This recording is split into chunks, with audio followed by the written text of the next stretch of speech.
Froome climbing tutorial. You're here with your guest host Duran Rider, and this is me riding up Little Italy. It's called Burdett's Road in South Australia. I've got Chris Froome. I'm with Ian Stannard and Garen Thomas, and Tim Kerrison is following us in the Subaru Forester, and we're cruising on the Adelaide Hills. And this is good because I got to see these guys eat. Got to see how they train, and this is in the off season. This is the off season, and they're still banging out some decent watts. You can see in this is the start of the climb. They're just sort of easing into it, 270, and those guys are heavier than me, so they're pushing out even more power. I am on my bamboo bike, so I never got up to 360, 400 watts, pushing it up. You can see my cadence, Team Sky spec cadence, high cadence. Now a lot of people say I'm wrong about my cadence, about my nutrition, about my bike choice, and it's always good to have Team Sky, the most winningest team on the planet ever at Tour de France, and in recent years, to confirm what I recommend, and that is easy gearing, high cadence, high carbohydrate diet. So you can see here, the power is up now in the 400s, and I've already done a few hours on the bike. I am struggling a bit here. I didn't expect to be going out with these guys. Just sort of bumped into them. Now we're doing close to 500 watts. 500 watt peaks up this climb, and it's 13%. So they're doing an interval. They're doing Tour de France. This is Tour de France level wattages. Tour de France level wattages, and I'm still holding on my bamboo bike. Chris is looking around to see if I was still there, but I'm still here, and I'm on my bamboo bike. I'm doing my best to stay in the saddle, not to shake the camera around. But this is Tour de France level wattages. If you go to the Tour de France riders on Strava. Anyway, let's get into this video. This is going to be a good in-depth discussion. Let's get into it.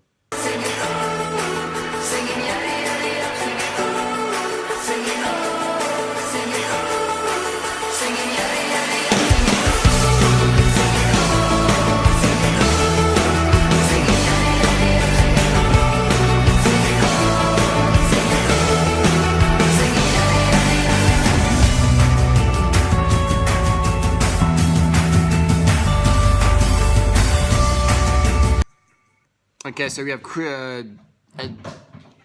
whose legs are these? I don't think they're Chris Froome's legs, but they could be. They're lean. And we have Chris Froome's upper body here. We can see that you don't need muscles. You don't need big muscles to be a good, fast rider on the hills, on the time trials. So Chris Froome is the best time trialist on the planet right now. He's the best GC rider on the planet right now. He's the best climber on the planet right now. And no one's matching him. And he's very, very skinny when it comes to the Tour de France. When it comes to his peak event, which is the Tour de France, he drops a lot of weight.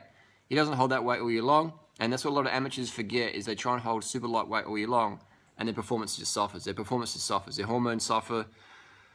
Yeah, everything, it suffers when you're trying to be so lean all the time. So if you look at Chris Froome, his body weight does fluctuate a fair bit.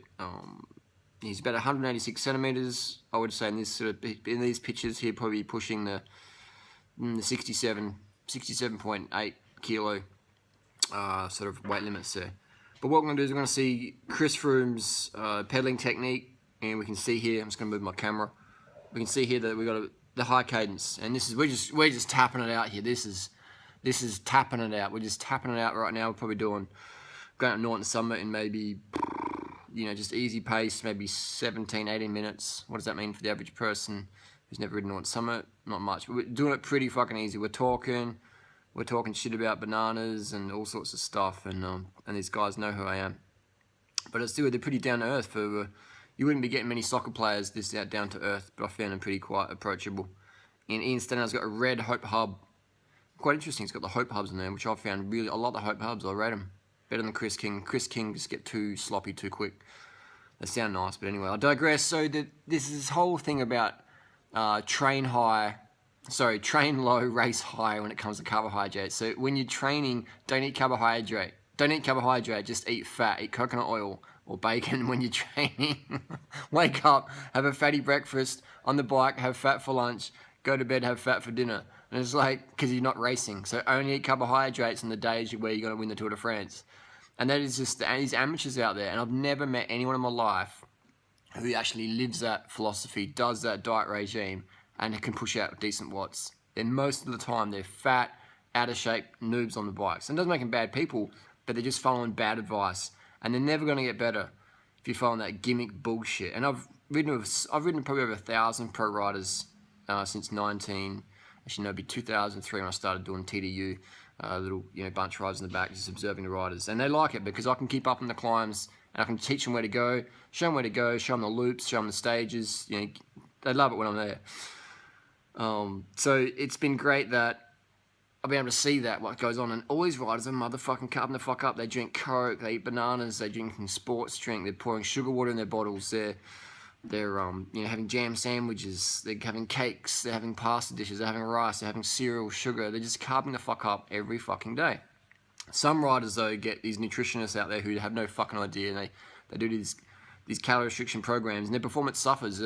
Look at Carlos Becanter. He did the low-carb thing, and he blew out that year. What was it, 2015? He become a little fatty, little tubs, and his performances are suffering. So Carlos Becanter, really, really genetically gifted rider, but got in the wrong program of diet and had a fucking floundering season, just floundering in some low-carb world and getting dropped. And he had a gut on him. He's like a little fat tubs. So it's, you just have to cut the fuck up. You have to eat like a Kenyan. It's high carb, low fat every day. I mean, the Kenyan marathoners don't do no train low, race high bullshit. They're like, race high, train high every motherfucking day. Live high, man. Live low. That's exactly what it's about. Train low equals live low. I'll say train high, eat high, be high every fucking day, carbohydrates, man. And never deprive yourself of sleep, water, sugar. If you're doing that, you're just reprimanding your body's immune systems. You're going backwards in training. You always want to be carb the fuck up, man, every day. So the train high, so the race sucks. I can't even say it properly because for me it's just such a dumb concept. It's a bit like being dead broke most of the year and then one day you have money. It's like, what the fuck? Like, struggle to pay your bills every single day of the year and then a few times a year pay your bills on time. Like, what the fuck? Like, work for fucking pittance, bust your hump for pittance, and then a couple of times a year get paid what you're worth. Like, it's just like, what the fuck? It's bullshit, man. It's bullshit. I just don't understand. It's just, in my opinion, it's another eating disorder. It's another excuse to restrict calories further. Oh, I'm not racing today, so I can't eat much. In my opinion, it's just a fucking eating disorder or disordered eating, either one which you want to call it. But the race high, train low is absolute bullshit. It's been debunked over and over. I'll debunk any motherfucker out there. Just go and try and push 400 watts in ketosis. You can't do that. You can't do that. $50,000 on the table. I'll drop Chris Froome if he's in ketosis. 100%. 100%. I know that because I've done it before with fucking gun riders in races who have just ran out of sugar and just blown up. In marathons as well. I've beaten gun marathoners because they didn't eat enough in a race. And I'm like, how does that work? Some people do diet experiments on race day and they fuck up big time. Don't do anything new on race day. Do it in training so you can see if it's bullshit or you can see if it's shit or legit. So the high carb is just how it is. Every cell in the body runs on sugar, and everybody's got cells that run on sugar. So every diet should be carbohydrate based. And there's nothing to boast about some low carb rubbish. Train low, race high. Like how? Oh, but you're training the body to burn more fat, higher intensities. No. When in the Tour de France did they need to worry about not having enough food on hand? They got team cars following. They got domestiques. They got neutral service giving them Coke and Sprite and sports drink. And they got sponsors to give them gels. Even on the roadside, they got people giving them food. So like, you never have to run out of food in the Tour de France. You don't have to. If any rider has to learn how to go without food, it's probably an Indie Pack rider who gets to a roadhouse and it's shut for another 8 hours and they've got no food.